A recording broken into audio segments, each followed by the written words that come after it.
discuss the responsibility that a caretaker has if it chooses to allow their bird to have a fully flighted lifestyle in their home.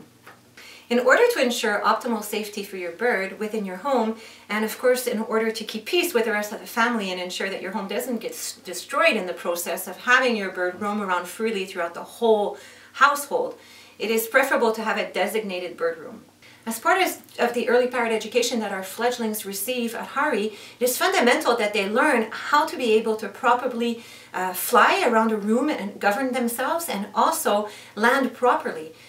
It's very utopic to think that all parrots know how to fly instinctively, but they do need to have the opportunity to grow those breast muscles. So ideally, as part of a young fledgling's educational program, we train the birds to actually fly when they're on our hands and our fingers actually, so that they can fly on command without actually taking off. And this will ensure that the proper muscle buildup is gained prior to them having to do a few turns around a room.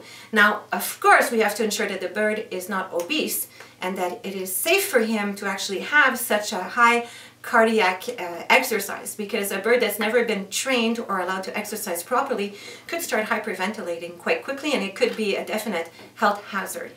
Now, obviously, even if your bird has learned how to fly safely, it's also important that there's strict designated area for him to be allowed to fly in. So you can't necessarily have your bird have access to the whole house. There has to be a structured educational program, always with your bird, in order to ensure that you will always be favoring good behavior. And you need to mentor this bird and guide him in order for it to be very clear where he's allowed to fly and also when he should come back to you.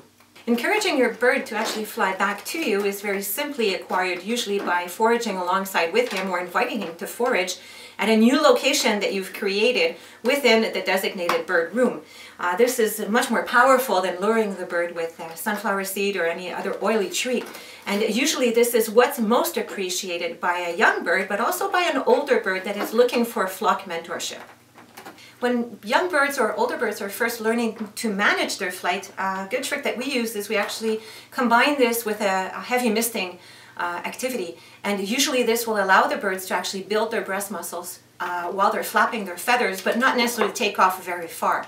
And this is very important for us, and it actually works exceptionally well when we have a lot of fledglings in our nursery that are all learning how to fly at the same time. This prevents us from having to find ingenious ways to tie them down onto their training stands. So this is very, very easy to do, and of course it adds another beneficial activity to the whole experience by then allowing them to preen and engage in more exercise. Allowing your birds to fly is definitely very enriching and also provides a lot more exercise. Additional to that, it is definitely part of their natural physiological abilities in the wild to be able to fly, or else they would not survive.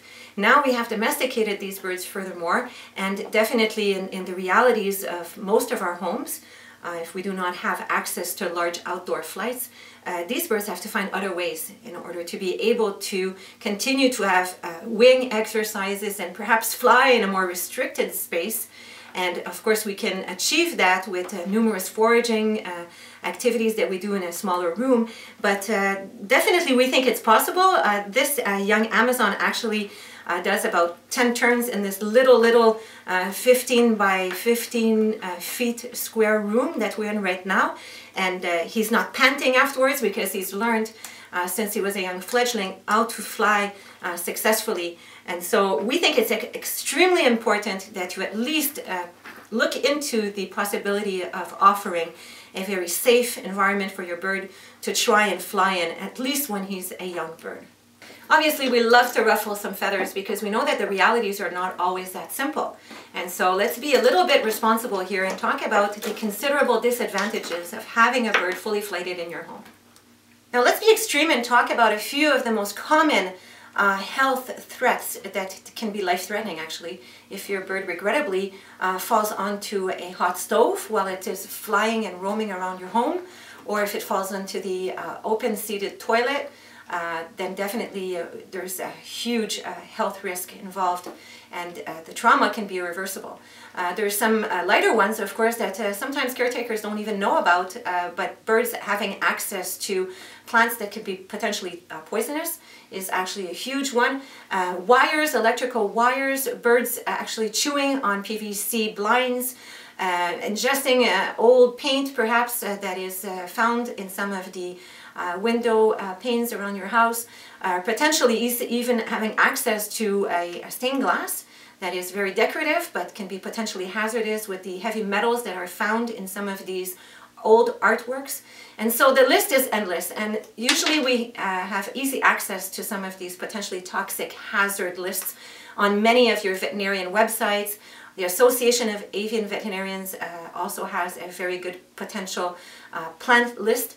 But what's most important for you is try to limit access to the whole house, because it becomes almost impossible for you to ensure that your bird will never have access to such things. Sometimes some of these things in our homes are seasonal as well. So around Christmas time we might have a Christmas tree out that will have tinsel that can be extremely toxic for your bird if it gets ingested. We can also have another potential situation where what the bird will be eating will not be toxic, but it might be toxic for the relationship you will have with family members in your home. And so if your bird regrettably chews on your husband's gorgeous acoustic guitar, or perhaps starts to grind down on someone's iPad or computer, then definitely we can have dramatical consequences with the fact that people in your home no longer want to live with a parrot that has a beak that likes to chew. Obviously, the most common tragedy associated with birds that are fully flighted in our homes is the regrettable incident that the bird would actually fly through an open door or an open window. Without a doubt, this is quite dramatical, but often what happens is the bird actually flies into a closed window or a wall. And this, by many caretakers, is often, there is a sense of relief because the bird didn't fly out of the house, but there's not always a veterinarian exam that's then performed, or a consultation that ensures that the bird is not suffering from any internal hemorrhaging or bruising that's affecting his ability to eat, probably affecting his ability to perch properly as well, or if there's not even a hidden fracture that has occurred anywhere in the body for that sake. So it's very important that we are conscious about the potential risks of having our birds collide with windows or walls.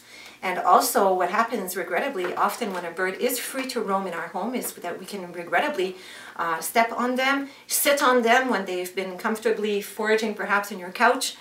There's many really sad incidences that we've seen over the years, and these have to be definitely explained to the caretakers that choose to live with a bird that's fully flighted. We briefly discussed the possibility that your bird would be escaping from your home unintentionally for the most case. What I find extremely regrettable is that most caretakers fail to get educated about how to get their birds back before this unfortunate incident happens to them.